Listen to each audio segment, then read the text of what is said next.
What's up, guys, and welcome back to the Bartender Hideout. Today, as you know, a new episode of the Cocktail Countdown. We managed to get all the way up to episode number 22, the big 2-2, and today we are going Mexican.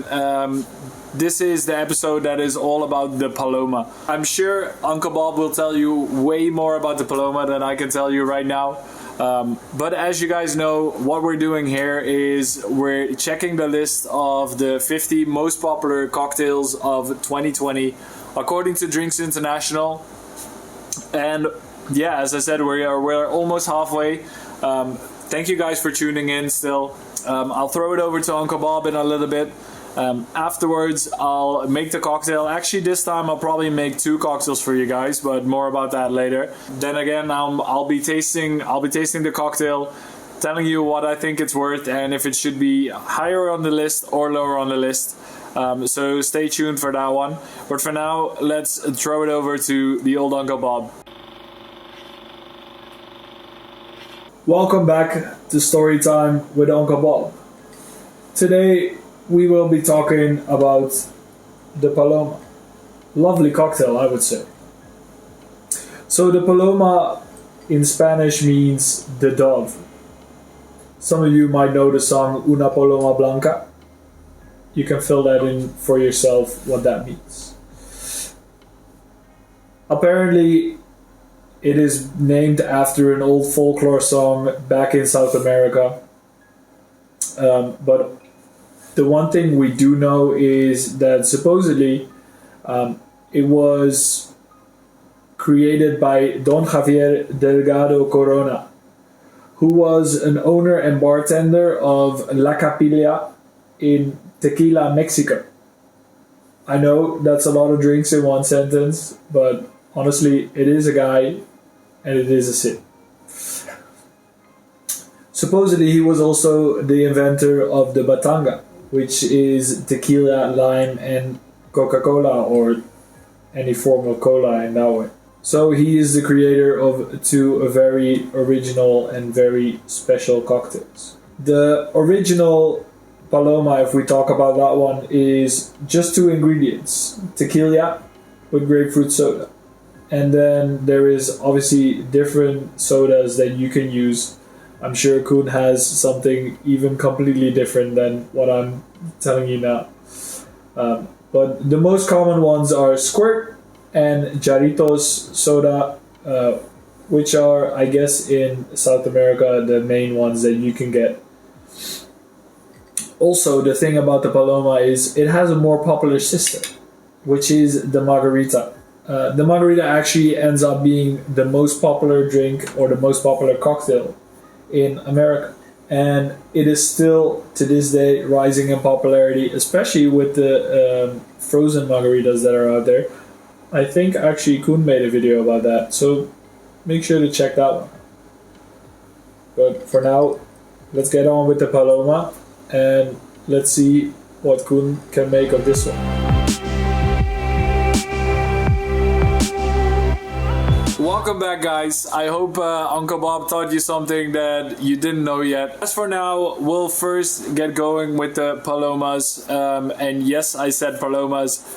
We'll be doing 2 cocktails today. First, I will make the original recipe as it was invented back in the day. Because that recipe only has 2 ingredients, I didn't think it was that interesting to make it as like this whole episode. So that's why we're going to start off with the original one, and then afterwards we're going to make the one how it is drank generally now, or at least in most bars how I see it. So first, let's get into making the original. As I just told you, it's only going to be 2 ingredients, so it's going to be super simple. We're going to start off with some ice. This is just a build cocktail, so we'll grab our Patron Silver, which is actually a really nice tequila. You can use, again, I mean, I keep repeating myself, but you can use whatever tequila you have around. But if you have some premium tequila like Patron, definitely use that one. I'll be using 2 ounces of our Patron tequila. And then as a final ingredient, I have a Bundaberg pink grapefruit soda here. There's heaps of sodas. I'm sure Uncle Bob has told you about this as well. But this is, here in the Netherlands, this is one of the sodas that was most easy to get at the supermarkets. They have them. Yeah, whatever is easy for you to get, then definitely you can use. So that's our second ingredient. So let's go in with that. We'll just simply add that to our drink. So just add a straw to that one. And as a garnish, we can use a slice of grapefruit. And there we go. I mean, that is your most simple and original version of a Paloma. Obviously, that doesn't make this video super interesting. So we're gonna put this one aside and we're gonna get going with our normal or original Paloma. Less original. Yeah, make it less original. Again, we will be using our Patron Silver. So we'll add 2 ounces of that to our shaker. There we go. That will do nicely. Then I have some freshly squeezed grapefruit juice already. And since grapefruit is kind of the star of the show in this cocktail, we'll be adding 1 ounce or 30 milliliters of that to our shaker. Then as a next ingredient, I have a freshly squeezed lime juice, which will be added for 20 milliliters or 3/4 of an ounce. If I'm going too quick, you should also tell me. And then I have an agave syrup, which is basically what it says. I use the Real agave syrup. I guess you can also use some sugar syrup if you want, but I feel like in a drink like this, a Mexican agave syrup really goes well with this. So we'll be using 10 milliliters of that, or 1/4 of an ounce, and that just gives it a little bit of an extra spice there. Obviously we'll be adding some of the grapefruit soda as well, but if I would be putting that in my shaker and shaking it, that would only give me a Paloma shower, I think. So let's not do that one. Let's first start with shaking this one.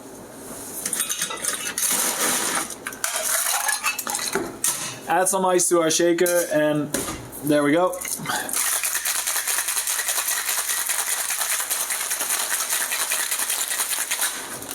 That should be enough already. And then after shaking this, obviously we're gonna need a glass. So we'll add the cocktail over ice.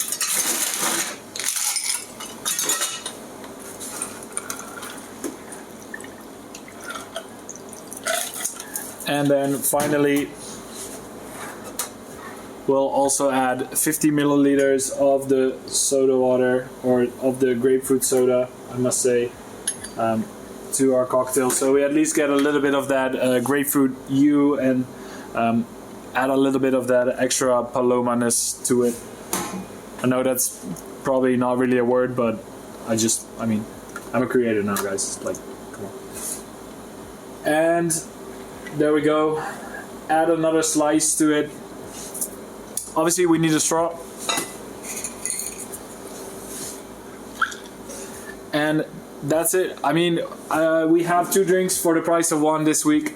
I'll definitely be tasting both of them, so stay tuned for that one. Okay, since we made 2 cocktails and we made the original one first, let's start off with that one and see if we actually improved the recipe or not.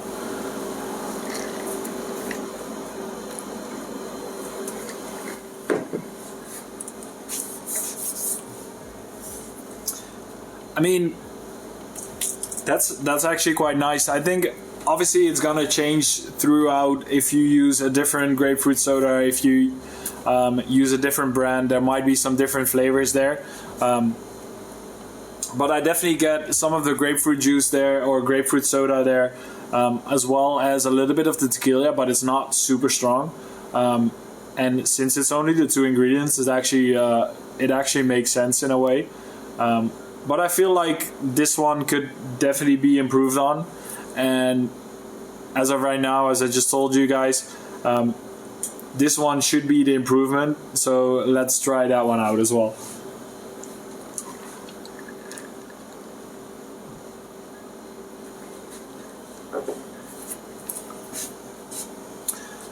Yeah, that instantly speaks to me a little bit more. It just has a little bit more flavors that you expect from cocktails nowadays. Obviously, back in 1850, this whole cocktail idea was something completely new, and people didn't really know what to expect. But nowadays we have our standards just went up a little bit, right?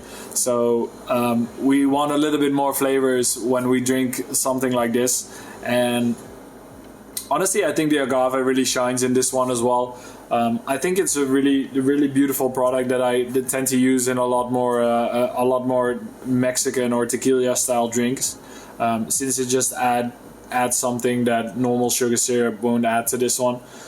So if you can, definitely grab an agave syrup for this one. I mean, I can see where the comparison with the margarita comes from. Obviously, with the ingredients as well. I see why the margarita is on spot number 3, I believe, the top of my head. It's the number 1 cocktail in America as far as I know. But this one is definitely really good as well, and it can definitely stand up on its own. I believe there's worse cocktails that I found on this list a little bit higher up that can definitely swap this one out. So if you're a fan of tequila drinks, definitely make sure to check this one out, because it's definitely worth a shot for that one. Yeah, and I think that's all I have to say for you guys this week about the Paloma. If you enjoyed this video, definitely make sure to like and subscribe. But for now, I guess I'm gonna have to leave you again for this week. Make sure to tune in next week again for yet another cocktail countdown, and also stick around to see what videos I have in store for you guys to check out in the meantime as well. I guess I'll see you guys next week. Ciao.